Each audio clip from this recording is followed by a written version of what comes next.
innovation, play-based learning, hands-on activities and exploration, music, art, and movement activities. Play-based learning is an educational approach that incorporates play as a central component of the learning process. It recognizes that children learn best through active engagement and explorations in a meaningful and enjoyable context. Through play, children engage in problem solving, critical thinking, and decision making, all while having fun and building a strong foundation for future academic success. Hands-on activities and exploration. Sensory play. Sensory play such as sand and water play and finger painting engage children in activities that stimulate their sense. It allows children to explore the world around them, enhance their fine motor skill, and develop language and vocabulary. Music, dancing, and singing. Singing and music hugely help to develop language and form the basis of literacy skill, as well as basic mathematical concepts such as counting. Furthermore, they begin to develop rhythm while also refining their listening skill.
Teaching method: whole group instruction, one-on-one instruction.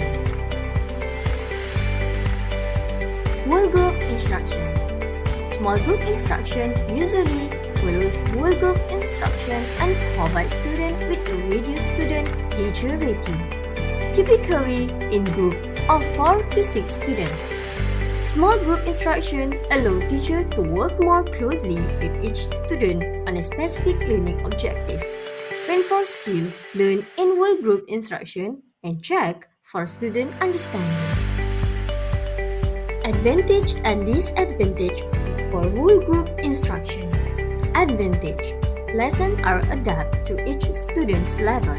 This allows teachers to provide targeted, differentiated instruction to small group of students in a natural way.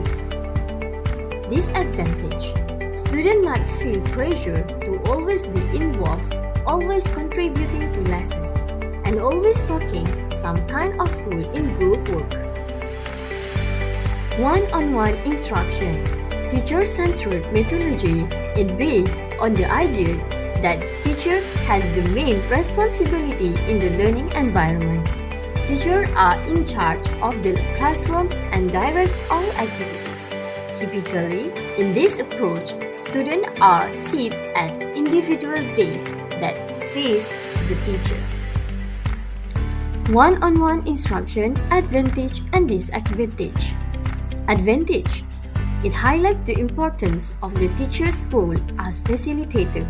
Although the teacher-centered approach has been criticized for encouraging passive learning, no one can deny that students need the assistance of the teachers to develop their skills. Disadvantage: critics cite lack of stimulation student motivation. Indeed, the teacher-centered method used blindly may not allow students enough freedom of mind and creativity.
Teaching techniques.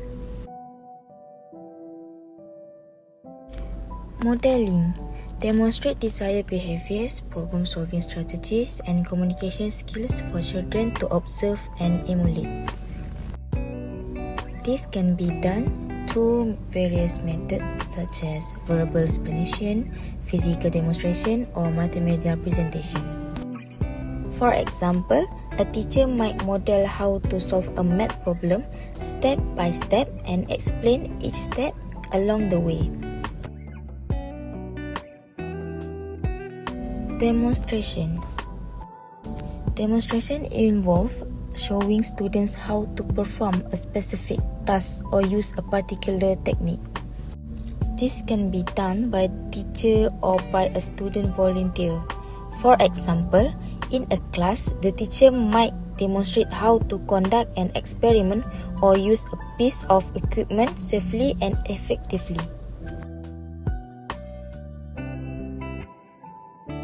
For a scaffolding involves breaking down a complex task or concept into smaller, more manageable steps. The teacher provides support, guidance, and resources to help students as they work through each step. For example, provide structure, support, and guidance to help children gradually master new skills and concepts, adjusting the level of assistance as needed.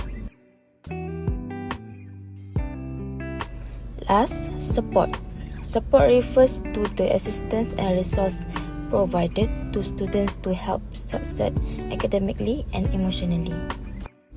For example, teacher might offer additional tutoring sessions or provide alternative assessments for students who struggle with traditional testing methods.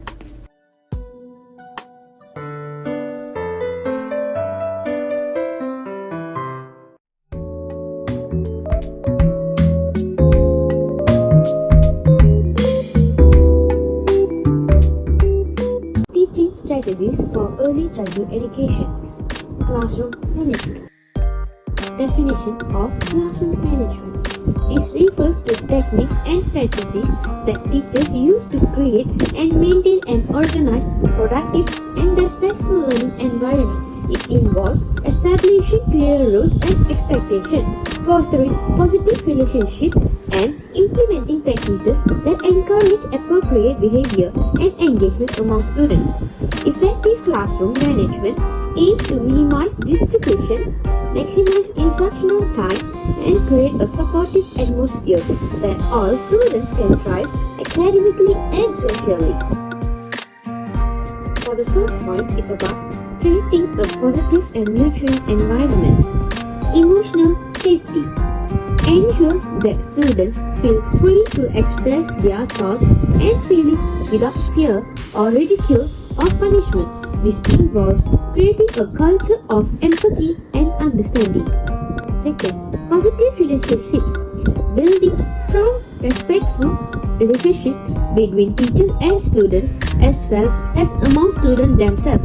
This can be achieved through regular positive interaction, active listening, and showing genuine interest in students' lives. Third is inclusivity and diversity, valuing and respecting the diverse backgrounds, cultures, and perspectives of all students. This includes incorporating diverse materials into the curriculum and encouraging inclusive discussions. Fourth, clear communication, establishing open links of communication where students feel comfortable sharing their concerns and asking for help. This can be facilitated through regular check-ins and approachable demeanor. For the fifth and final is about safe physical space. Arranging the classroom in a way that is conducive to learning and free from hazards.